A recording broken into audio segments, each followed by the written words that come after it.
মানববন্ধন থেকে আমরা আশাবাদী আমাদের এই যৌক্তিক দাবি আজকে আমরা এখান থেকে আদায় করে নিয়ে আমাদের কর্মস্থলে ইনশাআল্লাহ। রাজশাহী কৃষি উন্নয়ন ব্যাংকে শ্রম দিয়ে আসছি।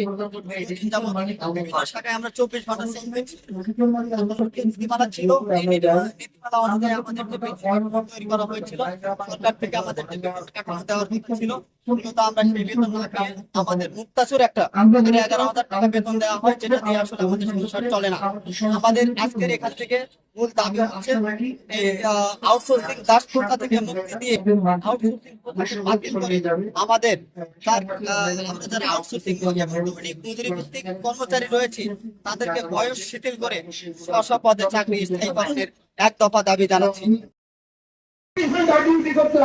তাহলে বলুন, আমাদের স্ত্রী আমাদেরকে অনেক বকা করে যে সেখানে থাকতে হবে, আপনি চাকরি ছেড়ে সেখানে চাকরি ছেড়ে নিয়ে চলে আসেন 11,500 টাকা দিয়ে। দেখেন, মাত্র আমাদের বাচ্চাদেরকে আমরা সময় দিতে পারি না, তাদের কাছে যে ভালোবাসা রয়েছে সেই ভালোবাসা থেকে আমরা বঞ্চিত হচ্ছি। এমনকি ওই যে কর্মকর্তা যারা রয়েছে তারা আমাদেরকে অনেক ধরনের